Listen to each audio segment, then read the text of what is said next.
Hey guys, today I have another knife review, this time on my Sebenza. I've been meaning to do this review and I've actually done a couple takes of it, but I just always seem to lose the essence of the review, and there's always something that I wanted to say but I didn't. So let's just do this again, one take, and if I forget to say something, too bad. This particular Sebenza, of course, is in the Insingo blade shape, and it is the large Sebenza. I'll do a size comparison. Strider SNG here, so if y'all have a Strider SNG, then there's a size comparison. It's just a hair longer than the SNG. For the Mantra one, let's do a size comparison for that. Mantra 1 is around the same size as the Spyderco Positron. So if you have one of those or a Mantra, you can see how it's about good half an inch bigger or smaller than the Sebenza. Alright, so let's talk materials now. The steel on the Sebenza is CPM S35 VN steel. Now, a lot of people complain about the use of S35 VN. One of the reasons being because they say Chris Reeve runs it a little harder, or a little softer, my bad, than a lot of other knife makers that use S35. And they say that it loses its edge fast and it chips out. I do agree that it did chip out. I had to sharpen this twice because the first time I sharpened it, I didn't put a secondary bevel on and it chipped out, and then I put a secondary bevel on it this time, and I've had no problems with it chipping. Another complaint is that on a $410 knife you only have S35 VN, and I can kind of see that. I would have preferred something maybe a little more exotic, maybe of the CTS variety. I like the CTS steels better than the CPM steels, so maybe like CTS XHP or CTS B75P, which is what this is, or 204P, CTS 204P, or CPM 20CV or M390. I would love to see a Sebenza on one of those steels, but it's an S35 VN, and it doesn't make it a bad steel. It's S35 VN, so I think a lot of you guys probably have had experience with this steel. It's going to be a little easier to sharpen, and it's going to lose its edge a little faster than how maybe ZT hardens their steel. So now let's look at the handle. The handle is made of 6061 that's aluminum, 6AL4V titanium. I love titanium in a knife. I mean, you may be able to tell. By the way, update, surprisingly, I sold my Hinder 3-inch XM18, and I have a Spyderco Techno and a Spyderco Slits buoy on its way, so just a little heads up there. And those are both also titanium knives, so obviously I like titanium because all my knives are titanium frame locks. So titanium is a good material. The way Chris Reeve puts the finish on it, it is prone to wear, but I like that. What I don't like is wear on the blade, which this doesn't have, but wear on the handle. I think it makes the knife a little cooler. It also has micarta inlays, and if you are considering getting a Sebenza, I would highly suggest you get micarta inlays. It just makes the grip feel that much better, and it just makes it look so much better, in my opinion. Just looks great. Alright, so that's materials. Let's talk about design. First off, as y'all probably know, the Sebenza is a beautiful knife, but not only is it beautiful, it's also very functional. The handle is very ergonomic. It's not the most ergonomic though. I think that knives that are contoured to your hand tend to have a little bit better ergonomics. The Hinder XM18 is one. This one also seems to be a little better ergonomic wise because of the choil. The SNG may also be a little bit more ergonomic, but this does not leave you wanting better ergonomics. They're pretty darn good, especially with the micarta inlay. One of the reasons that the ergonomics are good is that part of the design of this knife has so many chamfers. You can see here, what should I use the point? How about my EDC? Nope, you know what? Let's use, sorry, 1 second guys. Out of the all part of my Victorinox Farmer. So if you see here, you see this chamfer right here, and that's what provides a lot of the ergonomics, because it prevents you from feeling those corners. Now another reason why I like the micarta inlay, and I said that it's better ergonomic wise, is because it gives you even more chamfer. You have a flat surface here, then you have a chamfer, then you have a flat surface on the titanium, then you have a chamfer, and then you get to the actual edge there. So in my opinion, that's a great ergonomic design, and you can see that it's there on all sides of the knife, and that's a lot of extra machining work, guys. I mean, that's why you don't get it on you know, a lot of cheaper models or cheaper knives, and that's one of the reasons why you're paying so much for the Sebenza. Let's talk about the blade shape. This one, of course, is not the regular clip point. This is the Insingo, and I actually love this blade shape. I'm really starting to like blades with not a lot of belly, because I like that puts the point so far down already. And you know, if I'm cutting open a box and I want to get the point into it with a knife like a Strider or any other knife with belly, you kind of have to angle your hand down.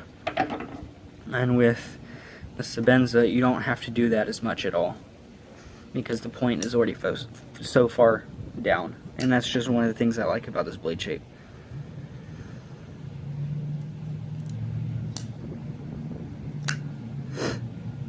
The thumb stud, to me the thumb stud doesn't have any volcano issues, whatever that means. Whoops. I think it's a good thumb stud. It grabs well. You can flick it out, you can slow open it, which most of the time when I'm carrying this knife, I slow open it because it's just so smooth. So smooth. I love what they did on the blade, crowning it.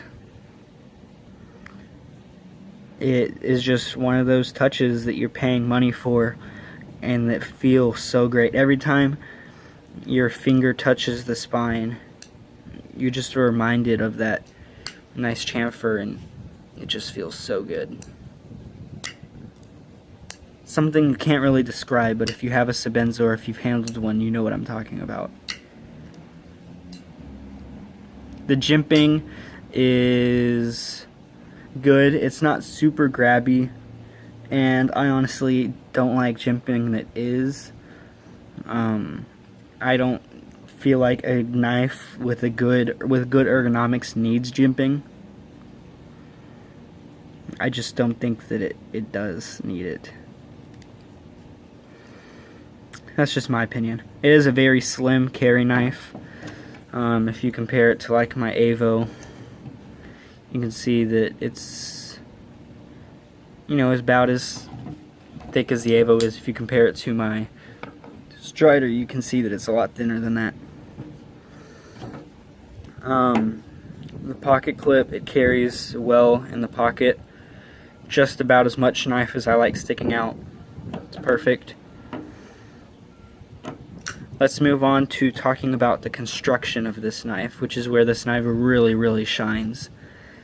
This knife is put together using standoffs.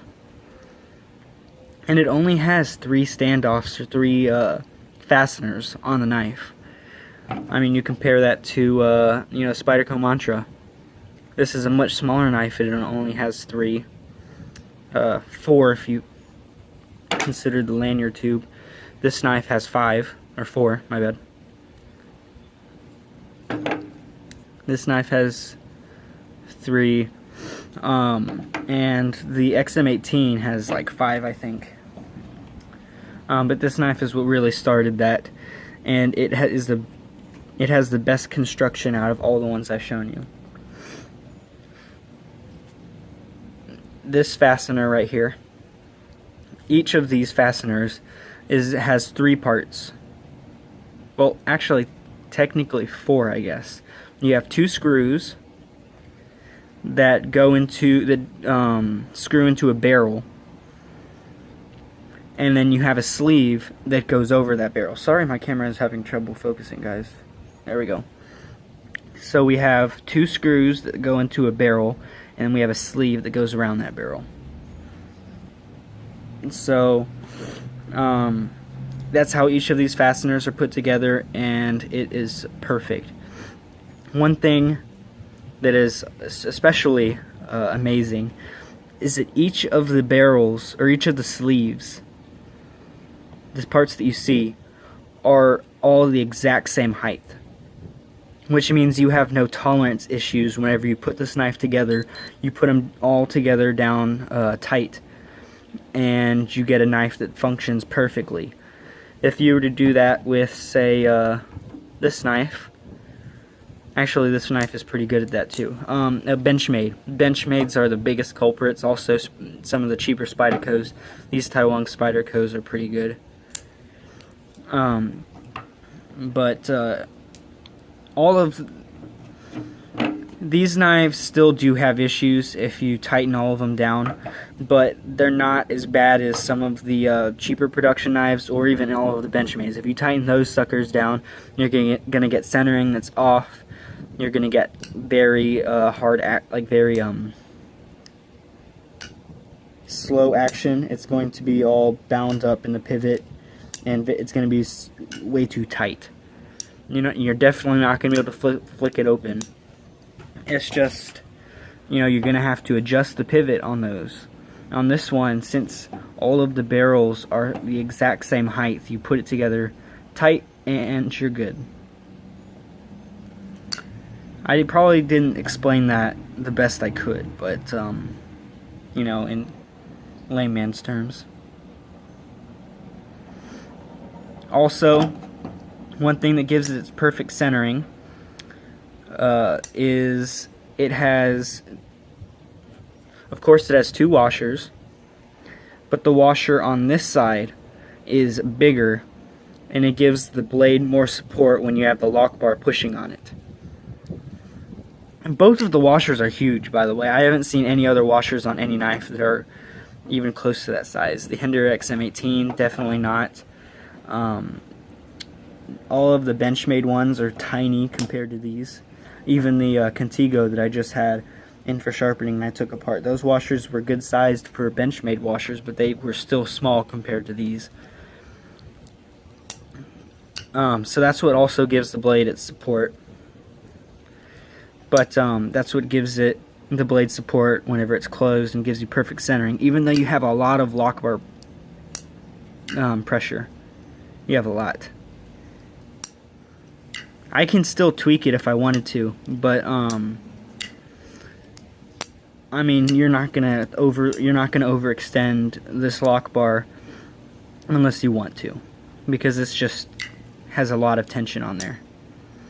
It also doesn't have a lot of stick. Even, you can see this one is like at 80% lockup. This is how it was when I got it. I got it used. It's not a big problem to me, because if it ever moves too far, I can just send it in to Chris Reeve and he'll fix it. But see, it's 80%. It has no blade play and no lock stick. You couldn't hear anything there.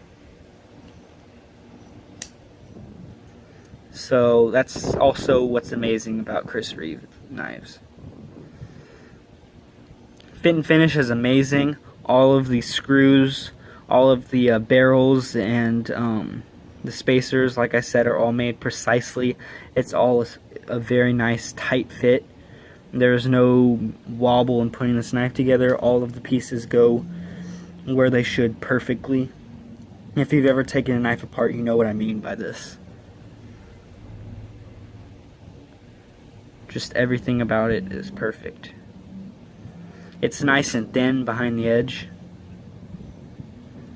Show you that shot. And to compare it to something, I'll compare it to some of my other knives. You can see it's not quite as thin. Whoa, sorry, camera almost fell over. And whenever I compare it to the S&G, you're going to see the S&G definitely isn't as thin as this knife. So it cuts extremely well. And that's really all I have to say about the Sebenza. I think I've covered everything. Everything is made very precisely. It's just so solid. Whoops. There's nothing about this knife I would change. I think that it is 100% perfect.